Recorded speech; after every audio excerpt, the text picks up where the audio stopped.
Hi, readers. Today we are going to be working to determine the difference between plot and theme. Also, we are going to practice finding the explicit text evidence that supports our thinking. So, I get to demonstrate those things for you. And so, if we look right here in our canvas today, the green part is our mini lesson and where we're getting started. And then down here in the independent work time, that yellow box is going to be what you'll do after you watch our mini lesson. So, when we think about theme and plot, we really want to focus on figuring out that theme. You guys have been working with plot for many, many years now. So now we have to start thinking about the theme or the moral of the story, the lesson that we learn.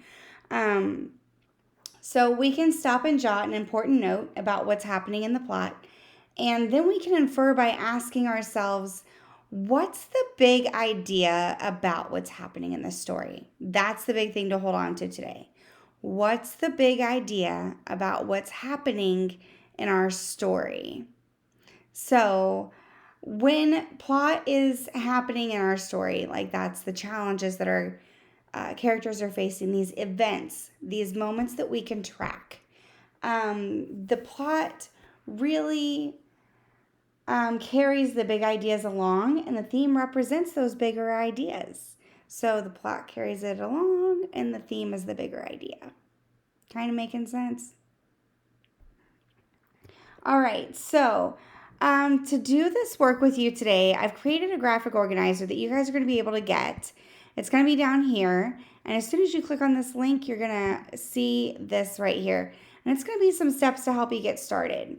So the very first thing I want you to do is to choose the last chapter that you've read or the most eventful chapter from your book thus far. That's step one. So for me, that is chapter 3 from Mascot called Math Problems. So then we're going to go to step 2, which is thinking about the plot. So let me show you my own work with doing just this. So step 1, choose the chapter. And I chose chapter 3 because that is the most eventful chapter that I've read recently from Mascot. And then we have, okay, so think about the plot. What events happen that we can track? So this isn't an inference. It's not a prediction. It's this happened to my character in the story. Okay, so I'm going down here. We have plot versus theme. Title of my book is Mascot, and I'm looking at chapter 3 called Math Problems. All right, so what happens? These are the events we can track.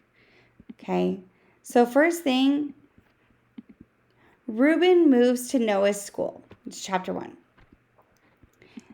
Then Logan and his friends pick on Noah in chapter 2. Not a cool thing. But then we have this bigger part. And you'll have to excuse me because I actually was kind of brainstorming like what were the big events in chapter 1, chapter 2, chapter 3. And then I was thinking about, well, what's the big idea about that? So I kind of started with where am I at in my book so far. So we have new people. So Reuben moves to the new school. Well, okay, so what's the big idea about that? What's the big idea about what's happening in the story at this point? Well, new people bring opportunities for new friendships. Noah's been through a lot, so this will be a good time for him to make a new friend. Then we have Logan and his friends pick on Noah. So what's the big idea about that? What's the big idea about what's happening in the story at that point? Well, sometimes when a friend has gone through a big change, we can't really find the right words to talk to them at that point. All right, and then finally I had in chapter 3, the math teacher assigns baseball-related math problems. This was a big problem for Noah because of the changes that have occurred in his life. Sorry, you'll have to excuse my Photoshop. It's being wonky. So sometimes people do things to remind us that they care about us. And this is the reason why I wanted to focus on this chapter. So I've done step 1, choose the chapter that was the most eventful or the last chapter that you've read. Step 2, think about the plot. What has happened in the story? What are the events that we can track right here? And so then finally that step 3 is, what's the big idea about the thing that has happened? All right.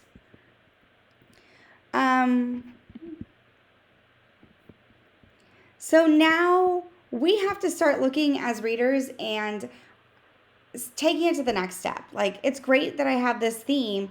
Sometimes people do things to remind us that they care about us, but how do you know that? Like, I have to kind of give my text evidence to support my thinking. This is what good readers do. So I'm going to examine one of my themes. So I put the star over here to show that that's the one that I'm really going to explore a little bit deeper. All right, so which line from the text best states or develops that theme? The one saying, sometimes people do things to remind us that they care about us. Okay, so I kind of wanted to take a moment with you and remind you of different ways that you can collect text evidence. So I have this little chart in here because I just wanted to review this because I know that you guys know this from researching in 3rd, 4th, 5th grade. You guys have done this work. So one way is that you can take notes. So you can stop and jot. You can underline evidence as you come to it. You can color code your evidence, which is something that I'm big on because it helps me remember which is which. Like, why am I recording that? Why am I underlining that? You can highlight the evidence. And finally, use marks, numbers, or other symbols like our think marks. All right, so I have little screenshots. So thinking about the text evidence, I color-coded Mr. Costas and parts in the text where he was showing me that he was really caring for Noah, or that he was a little bit different than what he typically had been in Noah's eyes. So he strides in. He seems to have had an extra bounce in his step. He's a big fan of real world problems. So as you can see, like here on the 2nd page of the chapter, I just went through and was like, okay, so what's interesting about what he's doing right now? What's different? And then Noah, I flush read. I am definitely not a baseball expert. So this is a huge contradiction to what Mr. Costas is saying. So that's interesting. So, and I color coded Noah with blue. Just, why not? Just making it a different color because it's a different character. And then finally I have Alyssa down here because she seems like a good friend to Noah. And I wasn't sure if what she was doing was going to be important, but her actions felt really important to me as I was reading.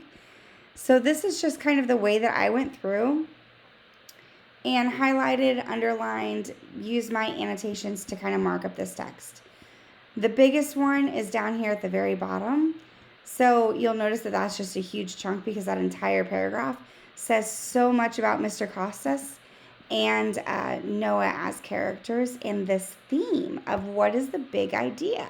Why did he do these math problems that were centered around baseball?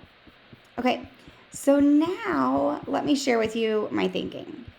So which line from the text best states or develops the theme? And then I put this little reminder for you to extend your thinking using this matters because. Tell me why this matters. What makes sense to you? Because oftentimes, as teachers, we haven't read the books that you are reading. So you have to kind of explain it to us and give us a little bit more. So here, I put the line from the text that best states or develops the theme is really a series of lines that builds up to the theme. So on page 2, Mr. Costas strides in and seems to have an extra bounce in his step. This matters because he is very excited and has been planning for this class.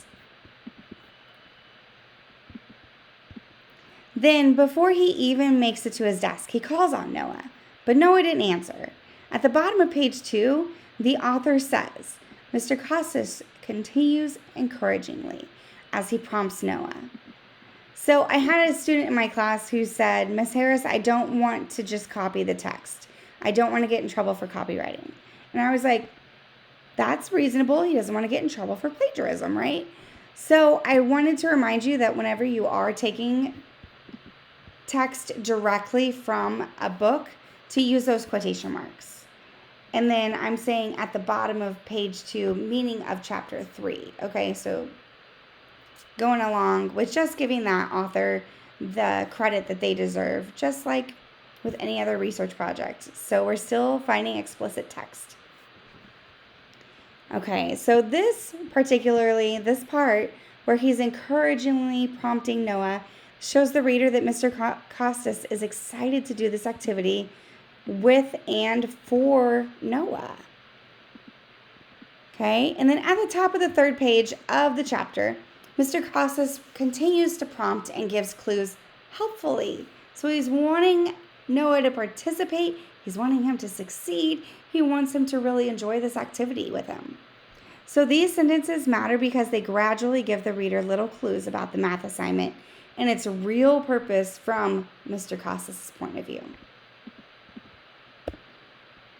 All right, and then the final way that we're going to think deeply about our text is thinking about, well, which sentence or which sentences best summarize the overall theme. So that's that paragraph on that very last page right here. That's the chunk. At the end of the paragraph, he sums it all up for us. So here we go. There's also a little prompt here to remind you of how to extend your thinking. So in the second to last paragraph of the chapter, Noah, the narrator, shares, "Then he glances at me, and suddenly everything becomes clear. Today's baseball-themed worksheet wasn't for everyone. It was for me. A gift. An attempt to cheer me up, to get me talking again, to remind me of better times." These sentences show the overall theme because this is Mr. Costas' big idea and his reason for the baseball math, even though Noah is now in a wheelchair. This moment reminds the reader that sometimes people do things and go out of their way to remind us that they truly care about our well-being. All right, so this is kind of the home run hit, if you don't mind the pun right now, I guess, with this activity. We really want you to be able to not only determine the theme, but we also want you to really be able to apply your thinking and find that text evidence. So this is what we're going to be looking for today. We really want you to find that text evidence and explain it using these stems. So this matters because, and these sentences show the overall theme because. All right. And then just to review, remember that you are going to read today for about 15 minutes so you can get started in your books. And then you are going to open the chart, choose the last chapter or the most eventful one that you've read. Think about the plot, what's the big idea about that, and what's happening in the story. And then determine the best text evidence. Remember to screenshot, submit on Canvas, and then insert that screenshot into your Pages Reading Notebook Unit 1. All right, happy reading today.